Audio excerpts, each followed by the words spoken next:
So chances are, if you're watching this video, you are one of two kinds of people. You are either my intro to music technology professor, or you are somebody who has heard this song because I've been trying to promote the heck out of it because I'm super proud of what I've done and I wanted to do a little breakdown video.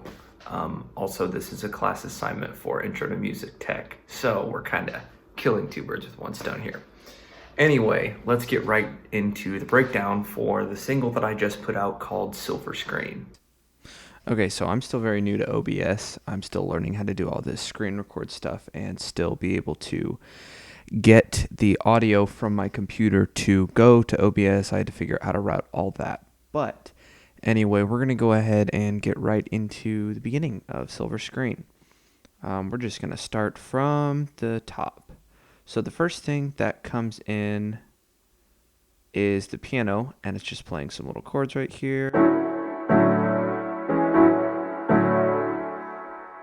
And that is actually a preset in Logic, just called the Yamaha Grand Piano, that I put some little changes on. There's a channel EQ on here that comes stock with the piano plugin, but it's completely flat, as you can see. Because I did most of my EQ in this retro color plugin, which we'll get into in just a second.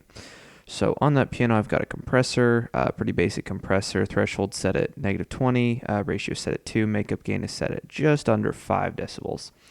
After the compressor, I've got a chorus, very slow chorus, 0.267 hertz, with an 18.5% intensity. And a pretty high wet mix. It's got a 76% wet mix on it, and that just gives it like a fuller sound, really helps fill out the intro where the only thing playing is piano. After the chorus, I've got my favorite plugin of all time, the Excellent Audio RC20 Retro Color plugin. And this plugin is super cool because it does a lot of things that help simulate a vintage vinyl recording. So this noise knob right here, if it was turned on, provides a little bit of vinyl dirt. There's a wobble knob, which is basically like a very subtle vibrato, which kind of gives it that the warp sound effect that you get with a lot of old vinyl recordings. After that, we've got a knob called Distort, which is kind of just like an overdrive saturator with how I've got it on. It's got a tube-pair microphone on. Distortion's probably set at about 10 o'clock. And then after that, we've got a digital knob, which kind of bit crushes, but I've got that turned completely off. And then I've got a space knob turned to about 1 o'clock, which is a reverb. Pretty long decay. And then there's this little magnetic knob, which I'm not entirely sure what it does, but it adds a little bit to the sound, and I don't mind it, so I just keep it on there. And then right down here, we've got the cut, which is essentially a high-end low-pass filter. And I don't know, yeah, so about 87k hertz on the high-end cutoff and about 60 hertz on the low-end cutoff. And yeah, that's what the piano sounds like. So it does that for 4 bars. It's just the piano, and then we get this little synth melody coming in right here, which is actually just a stock synth bells patch in Logic that fit really well, so I didn't have to tweak it too much. And that's what this sounds like. With the piano, of course. Alrighty, right after that little synth bell melody, we've got the drums, which it started out as a Logic drum patch, just called 4 on the Floor. Had a pretty tight sound, pretty beefy for just being a drum preset with nothing done to it yet. So then after the drums, we've got a multipressor, which is just set to what they had stock in the Logic preset. And then I've got my own compressor on it. Pretty high threshold, -14 decibels, 5.6 to 1 ratio, and then 13 decibels of makeup gain, so that those drums can be heard through the synths and the pianos and the vocals and all that fun stuff. After that, we've got a reverb plugin, Logic Silververb. It's a pretty basic reverb plugin, but I'm not using it for a ton. We've got the dry signal set to 88% and the wet signal set to 50%, and that just makes the drum sound like this.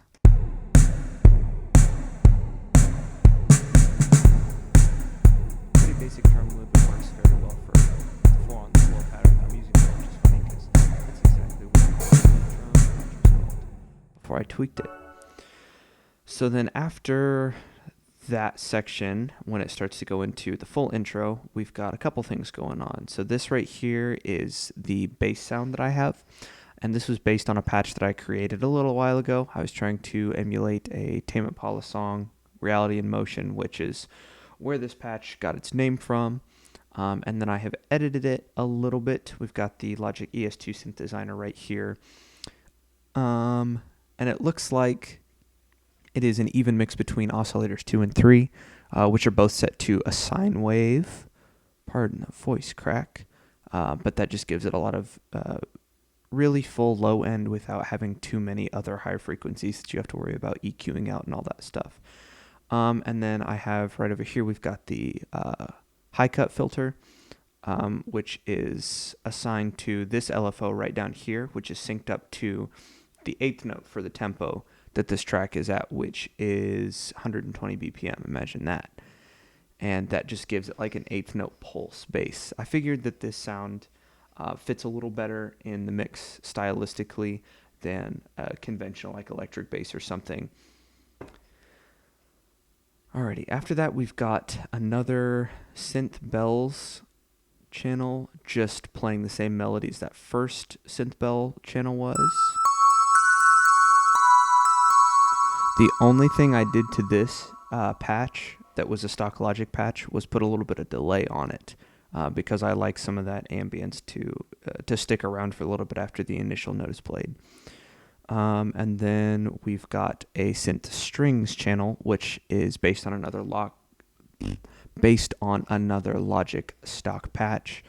And it's playing the same chords as the piano, but I've got a lot of stuff going on with this channel. So we've got a chorus, very subtle chorus going on. We've got a stereo spreader with the mix set all the way to 100%, and that just makes it sound super wide. It makes it sound a lot fuller in the mix. I've got a little bit of a stereo delay going on there, nothing too intense. We've got a low pass filter, cutting off some of the higher frequencies just to help the strings mesh a little better with the rest of the mix. And then, of course, we've got the Excellent Audio RC20 again. Pretty similar settings to the piano. Pretty low wobble rate, pretty medium saturation, a lot of reverb, long decay, and then that magnetic knob. So this is what those sound like.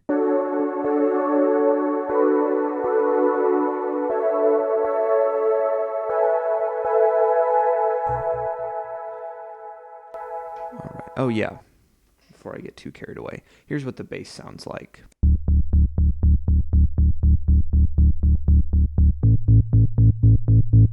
And all together in the mix.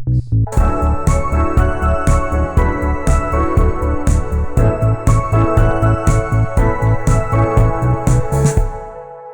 right, and now we get to move on to the fun stuff, which is the vocals. So this is actually a patch that I put together for some of the other projects that I've worked on that I just tweak when I'm recording vocals because it's got a pretty solid EQ setting on it.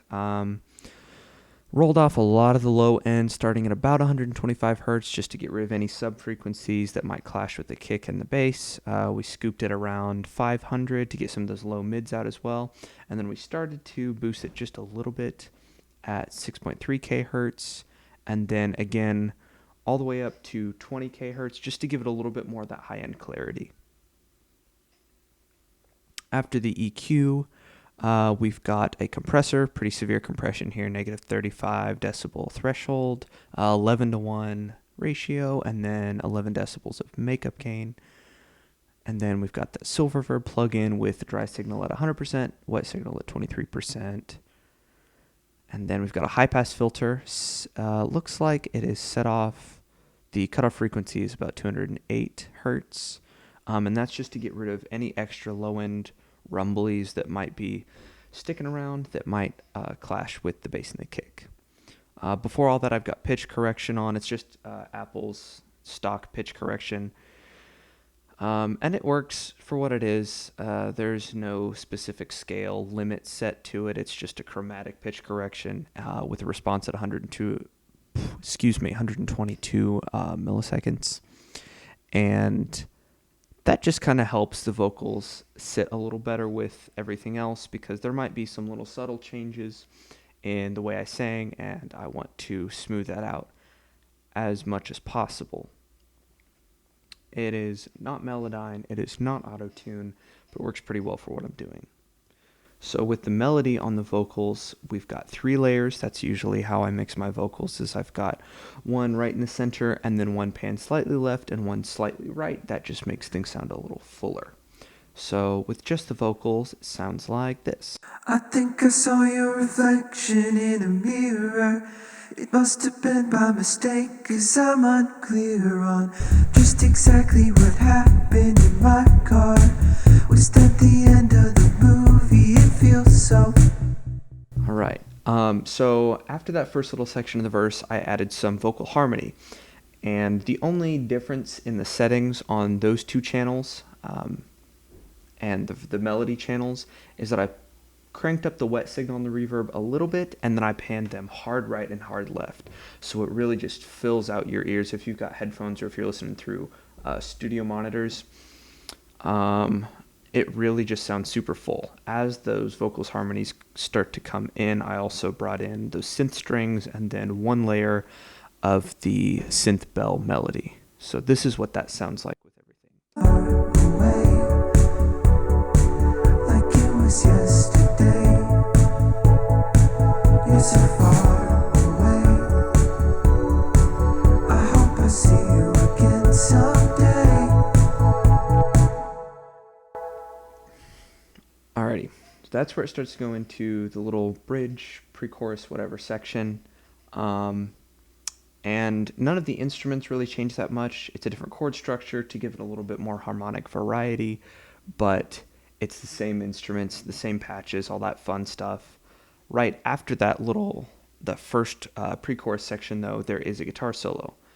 And those channels are also patches that I put together for other projects that I've been doing, just because the EQ works very nicely with the way I usually mix. We've got the low end starting to roll off around 80 hertz, a little bit of a scoop around 250, a little bit of a boost around 1.2K, and then we scoop it at 4K, and then it just rolls off the high end starting at about 10K. And then after the EQ, we've got a compressor, also set pretty harshly because of the way I mic my amp. I would love to use an audio interface, but something about analog gear just sounds better to me, especially with this kind of music. So we've got the threshold at negative 39.5 decibels, the ratio up at 7.1, and then 2.5 decibels of makeup gain. Then we've got the silver reverb, which is pretty wet. We've got 100% dry signal and 70% wet signal. And then I duplicated that track. There's 2 of them, and one is panned just a little to the right and a little to the left. And this is what that sounds like.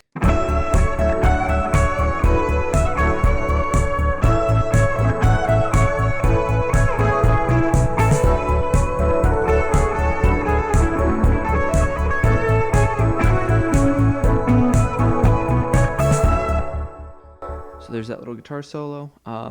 Just a quick note. In the original version of this song, there's only one guitar track, and it's right in the center. It's not panned at all. But I am re-recording little bits of this song to go on a new project that is in the works, so stay tuned for more info about that. But beyond that, this song is pretty much finished. It's more just laying it out structurally. So we've got, after that little guitar solo, there is another verse, there is another pre-chorus, and then it just goes back into that intro chord vamp. There's one last thing though, and there's 2 more guitar channels.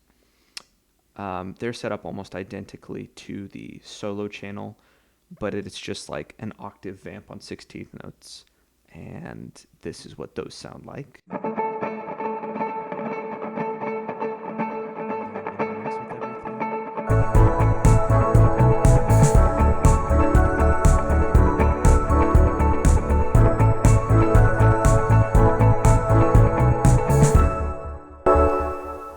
So yeah, that is Silver Screen. I hope you guys enjoyed it. I hope it was helpful to anybody who might be watching out of curiosity concerning producing stuff. I just want to say thank you again to anybody who has listened to this music and has taken time out of their usual routine and their usual listening habits to play what I do. It's crazy to me that there are people who genuinely enjoy what I'm creating, and I couldn't be more thankful for any of those people. So, thank you for listening. Stay tuned for news about more music, and I will see you guys next time.